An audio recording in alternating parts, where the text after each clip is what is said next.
வணக்கம். இது அதிர்வின் இன்றைய பிரதான செய்திகள். முதலில் தலைப்புச் செய்திகள். சவாரிக்கு அழைத்து சென்ற முதியவரை கொலை செய்த 16 வயது சிறுவன் தொடர்பில் வெளிவரும் தகவல்கள். கைவிடப்பட்ட கட்டடம் ஒன்றில் ஐஸ் போதைப் பொருளை நுகர்ந்து கொண்டிருந்த சட்டத்திரணி ஒருவர் கைது. நீதிமன்ற வளாகத்தை உலுக்கிய அதிர்ச்சி சம்பவம். சாதாரண தர பரீட்சைக்கு தோற்றிய 81 வயது முதியவர் கல்வி அதிகாரிகளிடம் வினாத்தாளை தாங்களும் முயற்சி செய்து தேர்ச்சி பெற முடியுமா எனவும் சவால். தடுத்து வைக்கப்பட்டுள்ள காதலனுக்கு போதைப்பொருள் கலந்த தேநீரை சூட்சுமமாக கொடுக்க முயன்ற 22 வயது யுவதிக்கு நேர்ந்த கதி. ஆக்ஸ்போர்ட் கேம்பிரிட்ஜ் விரிவுரை ரத்து. பின்னணியில் ஒழுங்கமைக்கப்பட்ட குழுவினர் கவலை வெளியிட்டார் நாமல் ராஜபக்ச.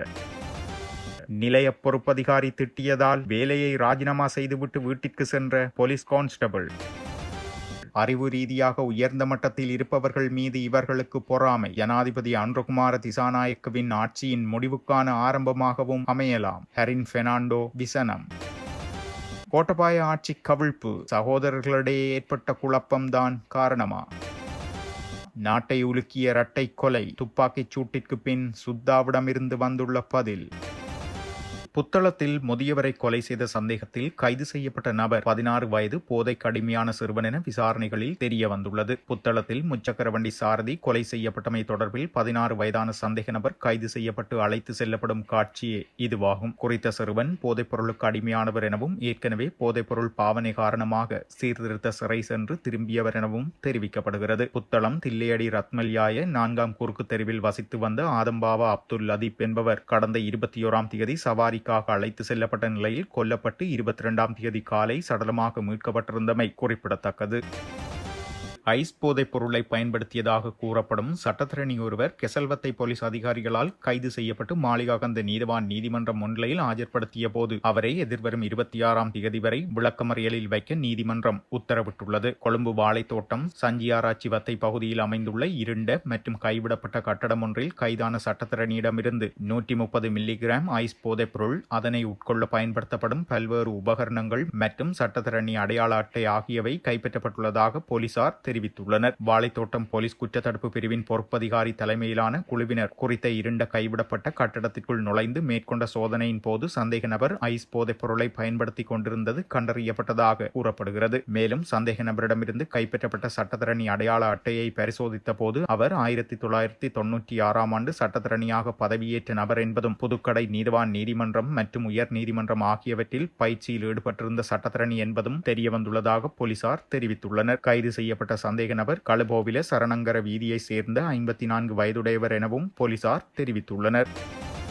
பிரித்தானியாவில் புகழ்பெற்ற ஆக்ஸ்போர்ட் மற்றும் கேம்பிரிட்ஜ் பல்கலைக்கழகங்களில் நிகழ்த்தவிருந்த உரைகள் மற்றும் கலந்துரையாடல் அமர்வுகள் இரத்து செய்யப்பட்டமை குறித்து பாராளுமன்ற உறுப்பினர் நாமல் ராஜபக்ச தனது கவலையை வெளியிட்டுள்ளார். ஒழுங்கமைக்கப்பட்ட குழுக்களினால் வழங்கப்பட்ட அழுத்தம் காரணமாகவே இந்த அமர்வுகள் ரத்து செய்யப்பட்டுள்ளதாக தெரிவித்த அவர் இது தொடர்பான தனது உத்தியோகபூர்வ நிலைப்பாட்டை நேற்றைய தினம் வெளியிட்டிருந்தார். அவர் தனது அறிக்கையில் குறிப்பிடுகையில் தலைமுறையாக சுதந்திரமான விசாரணை மற்றும் தைரியமான கருத்துக்களுக்கு பெயர் பெற்ற ஆக்ஸ்போர்ட் மற்றும் கேம்பிரிட்ஜ் சங்கங்களின் அழைப்பை தான் நிபந்தனையின்றி ஏற்றுக்கொண்டதாக அவர் குறிப்பிட்டுள்ளார். எவ்வாறாயினும் ஒழுங்கமைக்கப்பட்ட சில தரப்பினரின் அழுத்தங்கள் காரணமாக இந்த அமர்வுகள் ரத்து செய்யப்பட்டமை வருத்தமளிப்பதாக தெரிவித்துள்ளார். அச்சுறுத்தல்கள் மூலம் ஒருவரை மௌனிக்க வைப்பதை விட தர்க்க ரீதியான வாதங்கள் மற்றும் கருத்து பரிமாற்றங்கள் ஊடாக சமூகத்திற்கு ஆரோக்கியமான செய்தியை வழங்க முடியும் எனவும் அவர் சுட்டிக்காட்டியுள்ளார். தனது கருத்துக்களுக்கு கடும் எதிர்ப்பு தெரிவித்தவர்கள் உட்பட அனைத்து வினையாளர்களையும் நேரடியாக சந்திப்பதற்கான வாய்ப்பை தான் வரவேற்பதாகவும் அவர் கூறியுள்ளார். இவ்வாறான தொடர்புகளையும் சந்தர்ப்பங்களையும் நிராகரிப்பது ஜனநாயகத்தை ஒருபோதும் வலுப்படுத்தாதென்றும் அவர் விமர்சித்துள்ளார். ஆக்ஸ்போர்ட் மற்றும் கேம்பிரிட்ஜ் சங்கங்களுக்கு தனது நன்றியை தெரிவித்துள்ள அவர்கள் எதிர்கொண்ட இக்கட்டான சூழ்நிலையை தான் புரிந்து கொள்வதாகவும் எதிர்காலத்தில் இவ்வாறானதொரு கலந்துரையாடல் தளத்தில் சந்திக்க முடியும் என தான் எதிர்பார்ப்பதாகவும் அவர் தெரிவித்துள்ளார்.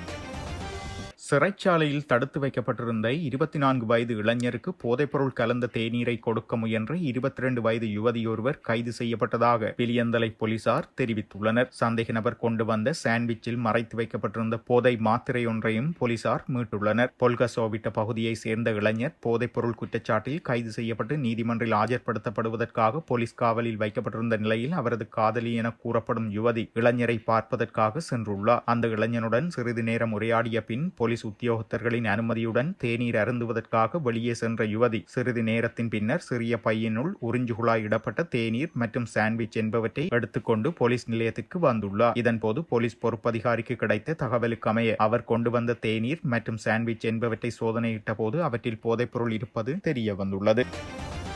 இலங்கையில் 81 வயதுடைய முதியவர் ஒருவர் தற்போது நடைபெற்று வரும் கல்வி பொதுத்தராதர சாதாரண தர பரீட்சைக்கு நேற்றைய தினம் தோற்றியுள்ளார். கிரிபெரியாவை சேர்ந்த 81 வயதான நிமல் சில்வா என்ற வயோதிபரே இவ்வாறு பரீட்சைக்கு தோற்றியுள்ளார். இதன்போது ஊடகங்களுக்கு கருத்து தெரிவித்த அவர், இது வெறும் தனிப்பட்ட சாதனை மட்டுமல்ல, தேசிய கல்வி முறையின் நிலையாகும். தற்போது ஆட்சியில் உள்ள அரசாங்கத்திற்கு ஒரு வலுவான செய்தி இதன் மூலம் அனுப்பப்படுகிறது. நடைமுறை வாழ்க்கைக்கு இது எவ்வளவு அவசியம் என்றும் அடிப்படை எண்கணிதத்திலிருந்து தற்போதைய பாடத்திட்டம் விலகிச் செல்வதாக முதியவர் விமர்சித்து பேசியுள்ளார். அத்துடன் கடந்த காலங்களில் மாணவர்கள் முக்கிய திறன்களை மையமாக கொண்ட ஒரு பிரத்யேக எண்கணித ஆய்வறிக்கையை கொண்டிருந்தனர். இன்றைய தேர்வுகளில் பல தேர்வு கேள்விகள் மற்றும் சிக்கலான வடிவங்களால் ஆதிக்கம் செலுத்துகின்றன. அவை மாணவர்களுக்கு கல்வி கற்பிப்பதற்கு பதிலாக குழப்பத்தை ஏற்படுத்துகிறது. மேலும் சீர்திருத்தம் ஒன்றிற்கு அழைப்பு விடுத்த சில்வா கல்வி அதிகாரிகளிடம் அதே வினாத்தாளை தாங்களும் முயற்சி செய்து தேர்ச்சி பெற முடியுமா என சவால் விட்டுள்ளனர்.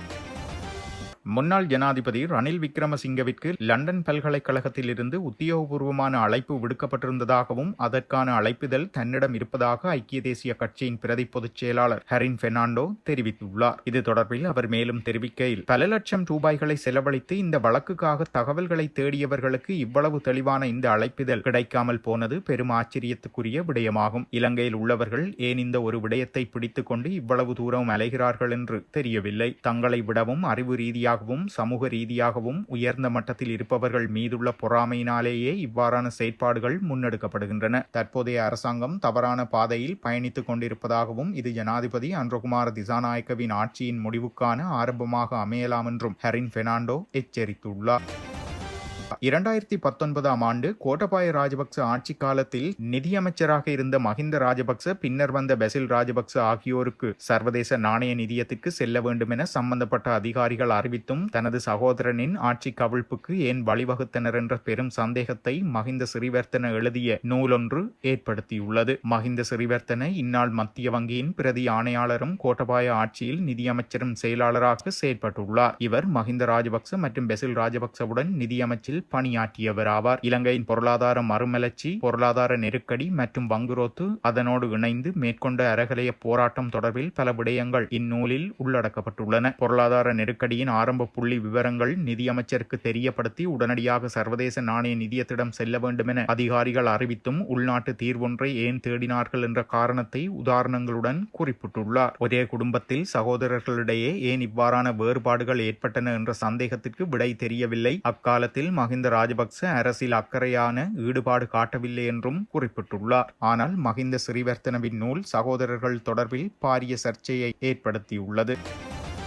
அக்குரே கொடை இரட்டை கொலை துப்பாக்கிதாரி என சந்தேகிக்கப்படும் சுனில் ரஞ்சித் என்ற நபர் விசாரணைகளின் போது முக்கிய தகவல்களை வெளியிட்டுள்ளார். அந்த வகையில் தாம் ராணுவத்தில் இருந்த காலத்தில் கரந்தனிய சுத்தாவை அடையாளம் கண்டதாகவும் அக்காலகட்டத்தில் கரந்தனிய சுத்தாவும் ராணுவ பயிற்சியில் இருந்துள்ளதாகவும் கூறியுள்ளார். ராணுவத்தில் இருந்து விலகிய பின் திருட்டுச் சம்பவங்களில் ஈடுபட்டு விளக்கமறியலில் இருந்த கரந்தனிய சுத்தாவை மீண்டும் சந்தித்து நண்பராகியுள்ளார். சட்டத்தரணி புத்திக மெல்வராட்சி இப்போது எனது வழக்குகளுக்காக முன்னிலையாவதில்லை. அவர் லொக்குபெட்டியின் வழக்குகளிலேயே முன்னிலையாகிறார். அவரை முடிக்க வேண்டும் என கரந்தனிய சுத்தா தன்னிடம் கூறியதாக துப்பாக்கிதாரி தெரிவித்துள்ளார். தாக்குதலுக்கு செல்வதற்கு முன்னரும் தாம் ஹெரோயின் உட்கொண்டதாகவும் அவர் ஒப்புக்கொண்டுள்ளார். கொலைக்கு பயன்படுத்தப்பட்ட காரின் சாரதி யார் என்பது இதுவரை கண்டறியப்படவில்லை. துப்பாக்கிதாரிகள் இருவரும் சாரதியும் ஒருவரை ஒருவர் அறியாதவர்கள் என தெரிய வந்துள்ளது. கொலையின் பின் துப்பாக்கிகள் வேறு வாகனத்திற்கு மாற்றப்பட்டுள்ளன. கொலைக்கு பின்னர் கொட்டாவையிலிருந்து பேருந்தில் தெஹிவளைக்கு சென்று அங்கிருந்து அம்பலாங்கொடவுக்கு தப்பிச் சென்றுள்ளார். தாம் எங்கு மறைந்திருக்க வேண்டும் என கரந்தனிய சுத்தாவிடம் கேட்டபோது சரியான இடமில்லை, எங்காவது ஓரிடத்தில் இரு என அவர் பதிலளித்துள்ளதாகவும் தெரிய வந்துள்ளது. மேலும் சந்தேக நபரான துப்பாக்கிதாரியை 90 நாட்கள் தடுத்து வைத்து விசாரணை செய்ய போலீசார் தீர்மானித்துள்ளனர்.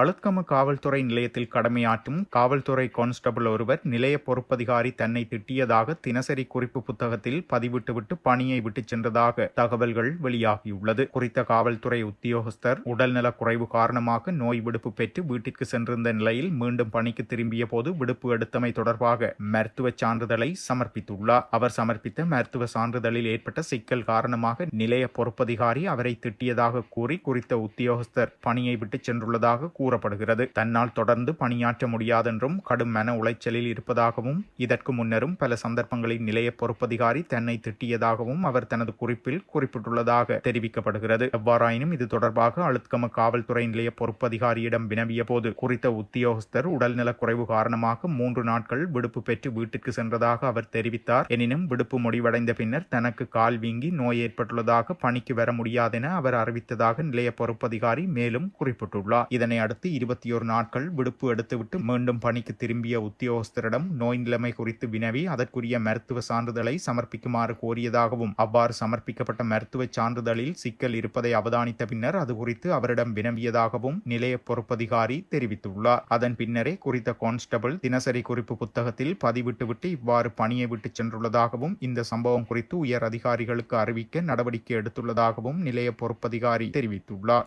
இத்துடன் செய்திகள் நிறைவடைகின்றன. மறக்காமல் அதிர்வு சேனலை லைக் மற்றும் சப்ஸ்கிரைப் செய்து கொள்ளுங்கள்.